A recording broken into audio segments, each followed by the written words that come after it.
Hello guys, मैं हूं देव और आज हम बात करने वाले हैं बॉन्ड बंध के बारे में। बंध क्या होता है और बंध कितने प्रकार का होता है। ठीक है, तो बॉन्ड क्या होता है। बॉन्ड दो परमाणु के बीच में स्थायित्व के लिए बनता है।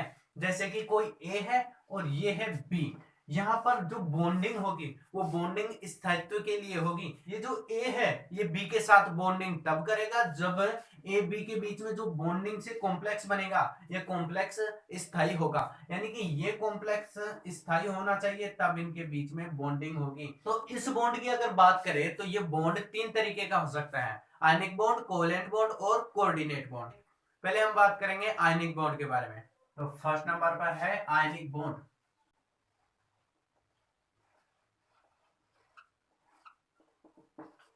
देखो, आयनिक बॉन्ड कब बनता है। आयनिक बॉन्ड तब बनता है जब दो परमाणुओं के बीच में इलेक्ट्रॉनों का ट्रांसफर होता है। यानी कि एक परमाणु दूसरे परमाणु को जब इलेक्ट्रॉन देता है तब बनता है आयनिक बंध। ठीक है, आयनिक बंध में जो दो परमाणु होते हैं इन दोनों परमाणुओं के बीच में जो इलेक्ट्रोनेगेटिविटी का डिफरेंस होता है वो ज्यादा होना चाहिए। जैसे अगर हम बात करें NaCl की, तो NaCl में सोडियम है जिसकी इलेक्ट्रोनेगेटिविटी लगभग 1.5 के लगभग पाई जाती है और जो क्लोरीन है इसकी 3.0 के लगभग इलेक्ट्रोनेगेटिविटी पाई जाती है। इनके बीच में जो इलेक्ट्रोनेगेटिविटी होती है इन इलेक्ट्रोनेगेटिविटी का डिफरेंस काफी ज्यादा होना चाहिए तब बनता है आयनिक बॉन्ड। और आयनिक बॉन्ड में हमेशा इलेक्ट्रॉनों का ट्रांसफर होता है, न कि इलेक्ट्रॉनों की साझेदारी होती है। तो इसमें इलेक्ट्रॉनों का ट्रांसफर कैसे होता है, जैसे कि Na है। Na की बात करें तो इसके लास्ट ऑर्बिटल में एक इलेक्ट्रॉन होता है, 3s1 होता है। और जो क्लोरीन है ये क्लोरीन होता है 3s2 3p5। यानी कि एक इलेक्ट्रॉन देने के बाद इसके पास अपना स्थायी इलेक्ट्रॉनिक विन्यास आ जाएगा।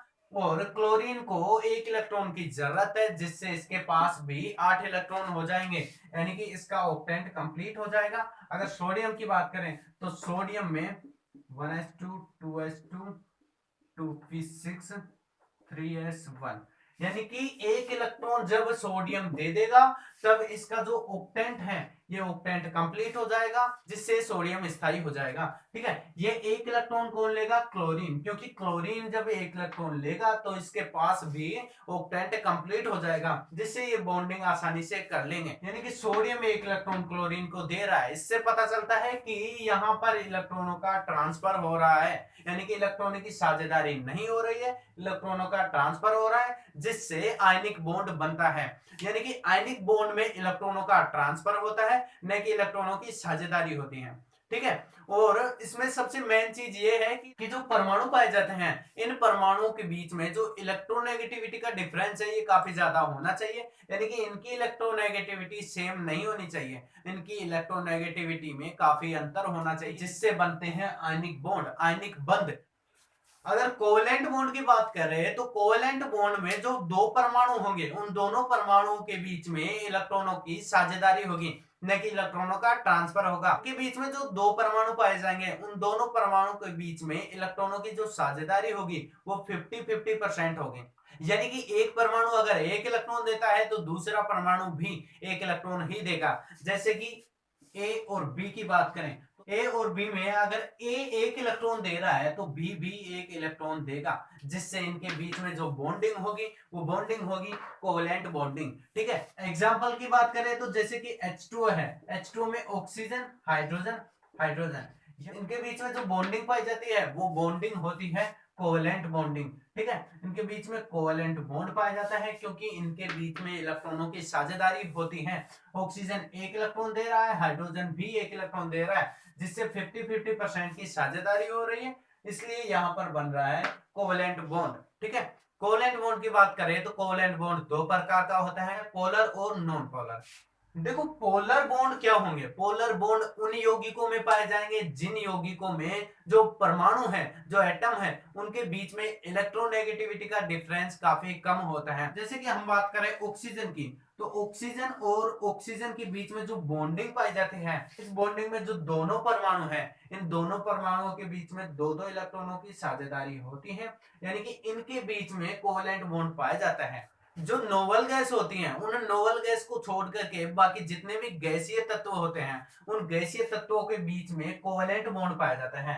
अगर यहाँ पर ऑक्सीजन की बात करें तो ऑक्सीजन में जो बॉन्डिंग पाई जाती है, इस बॉन्डिंग में जो बंध पाया जाता है ये बंध होता है पोलर बॉन्ड, क्योंकि इनके बीच में जो इलेक्ट्रोनेगेटिविटी का डिफरेंस होता है वो 0 होता है, क्योंकि इन दोनों की इलेक्ट्रोनेगेटिविटी 3.5 होती है। तो इस तरीके से जो बॉन्डिंग होती है जिसमें दो परमाणुओं के बीच में इलेक्ट्रोनेगेटिविटी का डिफरेंस या तो 0 हो या फिर काफी कम हो, तो उनके बीच में पाई जाती है पोलर कोवेलेंट बॉन्डिंग। ठीक है, नॉन पोलर कोवेलेंट बॉन्डिंग किन में पाई जाती है? जिन परमाणुओं में इलेक्ट्रोनेगेटिविटी का डिफरेंस काफी ज्यादा होता है उनके बीच में पाया जाता है नॉन पोलर बॉन्ड। एग्जांपल के लिए H2O, ये H2O है, ये नॉन पोलर है। क्यों है? क्योंकि जो ऑक्सीजन है इसकी जो इलेक्ट्रोनेगेटिविटी होती है वो 3.5 होती है, और जो हाइड्रोजन है इस हाइड्रोजन की इलेक्ट्रोनेगेटिविटी ऑक्सीजन से कम होती है। इसलिए यहाँ पर जो इलेक्ट्रॉन होंगे, ये जो साझेदारी के इलेक्ट्रॉन होंगे, ये साझेदारी के इलेक्ट्रॉन ऑक्सीजन की तरफ अट्रैक्ट होंगे। क्यों होंगे? क्योंकि ये स्ट्रॉन्ग है किसके बेस पर? इलेक्ट्रोनेगेटिविटी के बेस पर। इसलिए जो ये बॉन्डिंग के इलेक्ट्रॉन है उन बॉन्डिंग के इलेक्ट्रॉनों को ऑक्सीजन अपनी तरफ खींचेगा, जिससे यहाँ पर पार्शियल नेगेटिव चार्ज आएगा और यहां पर पार्शियल पॉजिटिव चार्ज आएगा। ठीक है, इनकी जो इलेक्ट्रोनेगेटिविटी होती है वो कम होती है, इसलिए ये जो बॉन्डिंग के इलेक्ट्रॉन हैं, ये बॉन्डिंग के इलेक्ट्रॉन ऑक्सीजन की तरफ अट्रैक्ट होते हैं, इसलिए यहाँ पर पार्शियल नेगेटिव, यहाँ पर पार्शियल पॉजिटिव आता है। जब ऐसी कंडीशन होती है, ऐसी कंडीशन में जो यौगिक पाए जाते हैं वो यौगिक होते हैं नॉन पोलर। ठीक है, उन यौगिकों में बॉन्ड कैसा होगा? Non polar bond.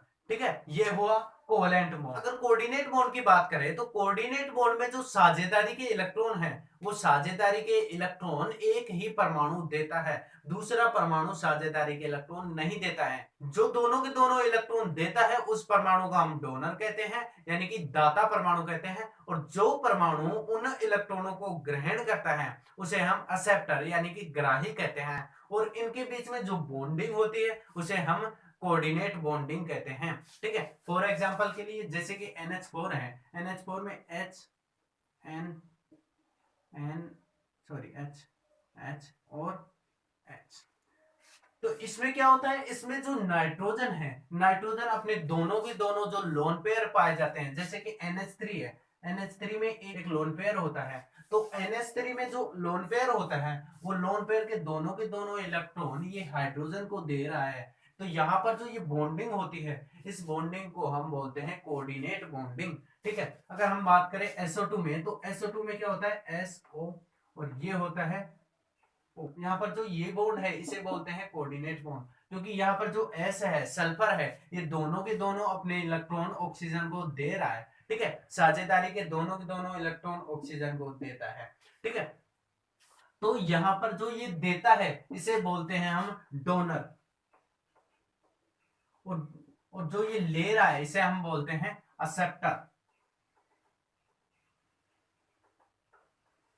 ठीक है, जो एक्सेप्टर होते हैं, जो लेने वाले होते हैं, वो लुईस के अम्ल होते हैं। यहाँ पर जो परमाणु दोनों के दोनों इलेक्ट्रॉन डोनेट करता है उसे हम लुईस बेस कहते हैं। तो यहाँ पर जो NH3 है, NH3 में नाइट्रोजन के पास लोन पेयर पाया जाता है जिसमें 2 इलेक्ट्रॉन होते हैं। ठीक है, तो यहाँ पर जो नाइट्रोजन है ये दोनों के दोनों जो लोन पेयर ऑफ इलेक्ट्रॉन है वो हाइड्रोजन को दे रहा है। तो यहाँ पर ये जो NH3 है, इस NH3 को हम कहेंगे लुईस बेस।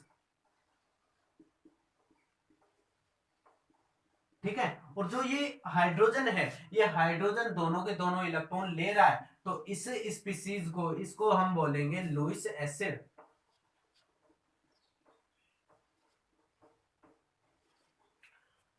लुईस के अनुसार जो लोन पेयर डोनेट करता है उसे हम लुईस बेस कहते हैं, और जो लोन पेयर ऑफ इलेक्ट्रॉन ग्रहण करते हैं उन्हें हम लुईस एसिड कहते हैं। ठीक है, तो इस वीडियो में हमने बात की आयनिक बॉन्ड, कोवेलेंट बॉन्ड और कोऑर्डिनेट बॉन्ड के बारे में। आई होप गाइस आपको ये वीडियो अच्छी लगी होगी। अगर वीडियो अच्छी लगी तो लाइक शेयर और सब्सक्राइब जरूर करें हमारे चैनल को। धन्यवाद, जय हिंद।